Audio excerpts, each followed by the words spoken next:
Olá, dando continuidade então às nossas aulas sobre equilíbrio ácido-base, mais necessariamente ao nosso quinto vídeo, né? Eu vou então continuar também sobre onde eu parei, foi essa lâmina aqui, no cálculo de Ka, né, a constante do ácido a partir do pH. Então, os ácidos fracos são simplesmente cálculos de equilíbrio.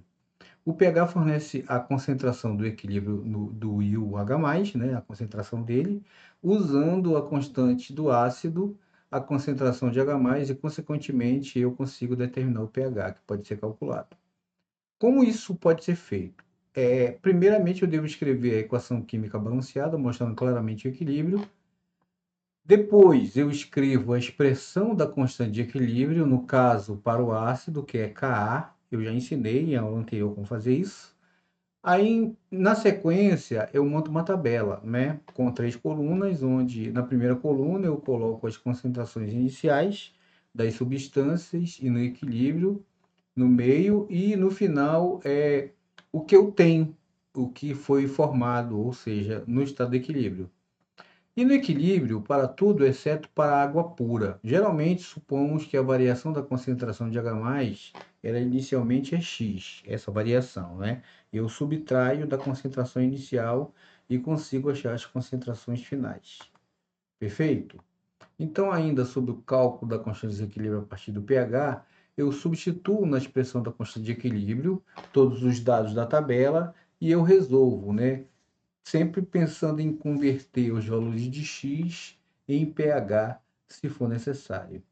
Usando a constante de equilíbrio para o ácido para calcular o pH, eu vejo a ionização percentual, que é outro método para estimar a força do ácido, se ele é ácido ou se ele é básico. Ou seja, eu digo que esse ácido ele se dissocia a 2%.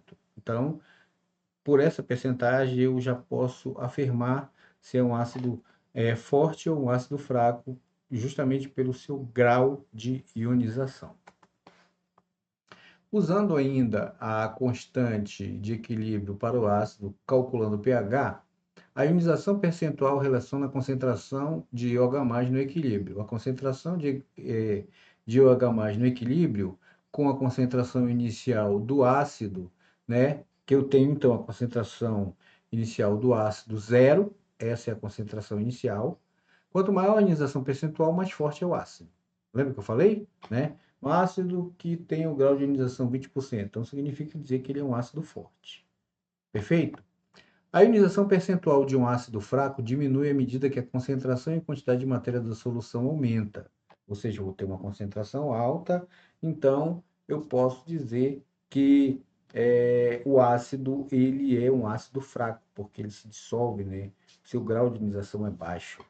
Para o ácido acético, uma solução de 0,5 mol por litro está a 2% ionizada. Enquanto uma solução de 0,5, aqui eu tenho 0,05 e aqui eu tenho 0,15. Essa aqui, ela é muito menor do que essa aqui.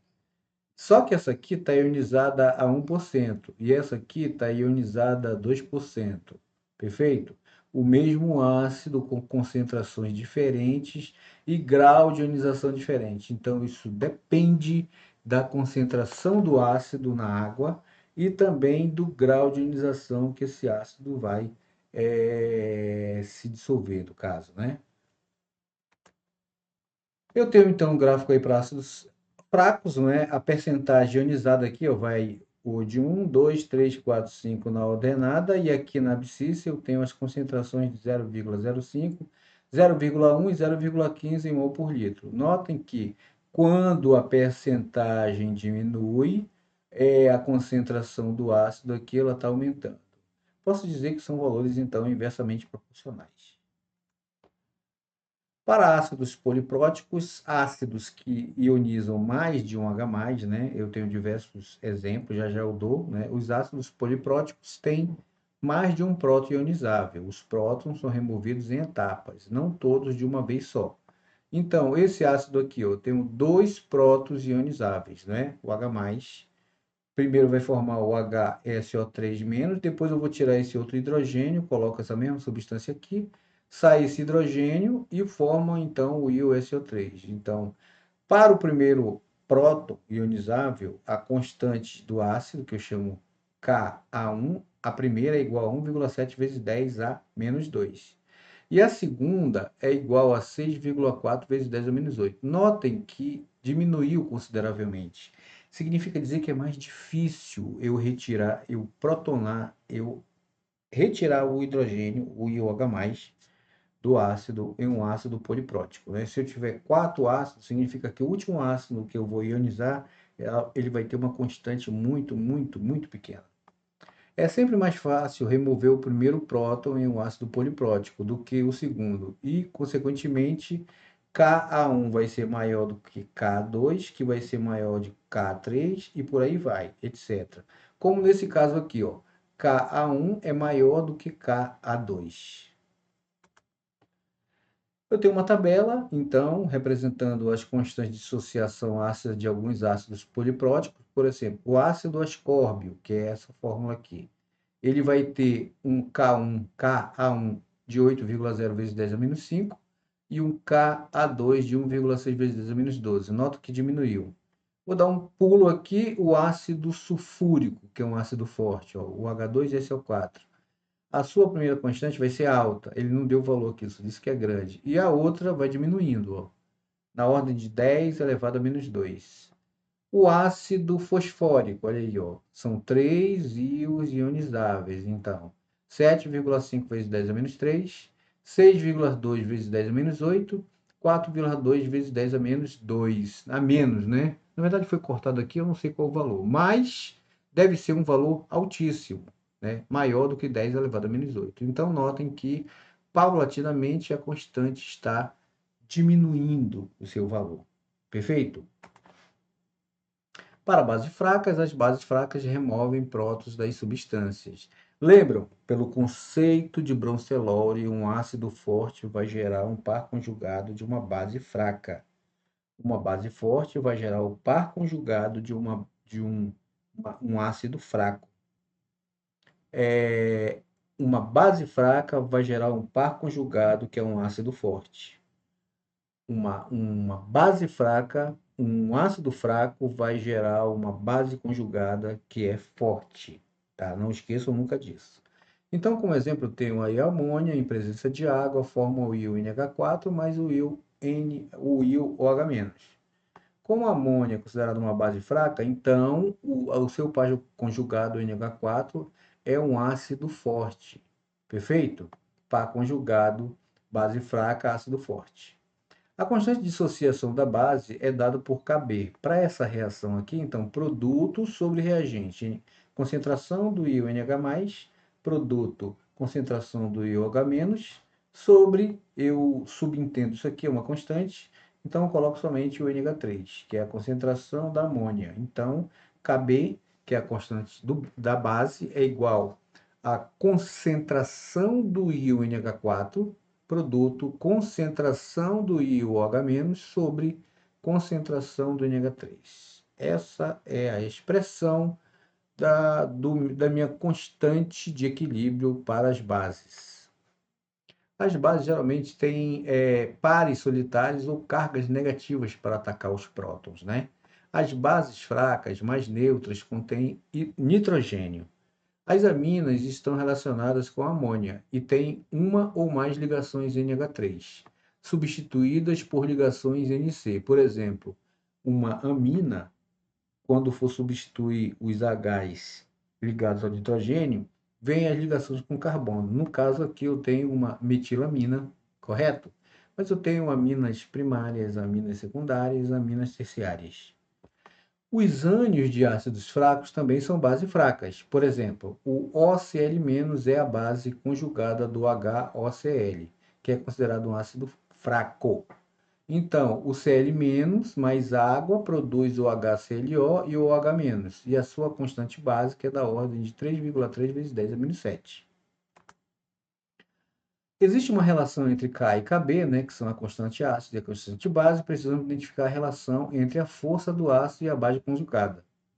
Quando duas reações são adicionadas para produzir uma terceira, a constante de equilíbrio para a terceira reação é o produto das constantes para as duas primeiras. Então, se eu tenho uma reação 1, uma reação 2 e resulta numa reação 3, como que vai ficar então a minha constante de equilíbrio final?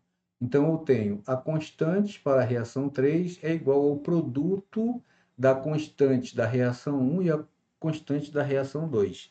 Geralmente é assim, então eu tenho uma relação das constantes ácidas e básicas partindo desse pressuposto. Perfeito?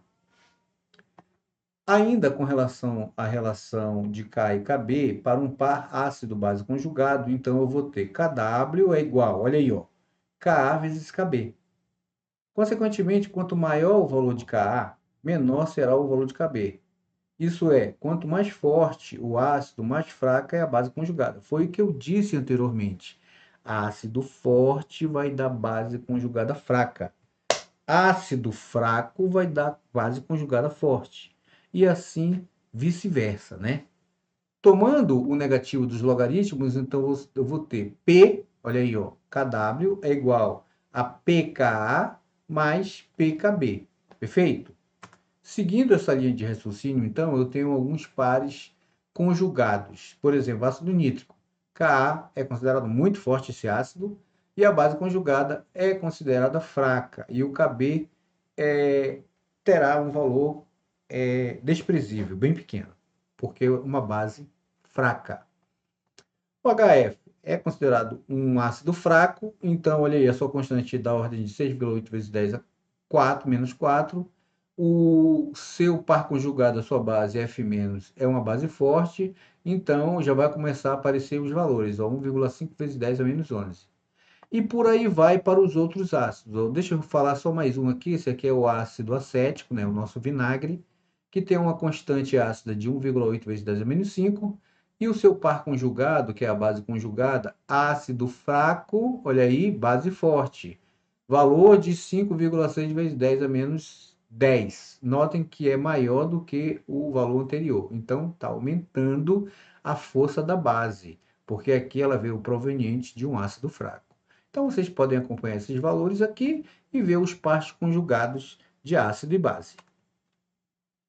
Com relação às propriedades de ácido e base em soluções de sais, eu posso dizer que quase todos os sais são eletrólitos fortes, porque eles se dissolvem também, né? Formando íons positivos e negativos. Então, são considerados ácidos fortes. Consequentemente, os sais existem inteiramente como íons em solução. As propriedades da subbase de sais são uma consequência da reação dos íons em solução. A reação no qual os íons produzem H+ ou H- em água é chamada de hidrólise. Eu já falei já. Hidrólise da água é a reação de dissociação da água formando IOH+ e IOH-. Os ânions, né, de ácidos fracos são básicos. Os ânions de ácidos fortes são neutros. Perfeito? Então, ainda sobre as propriedades de ácido, bases e soluções, né, eu tenho essa habilidade do ânion para reagir com água, mas eu vou deixar de falar esse assunto na próxima aula, que a gente finaliza basicamente esse assunto total aí sobre equilíbrio ácido-base, tá? Desejo a todos bons estudos e até o nosso próximo encontro. Tchau.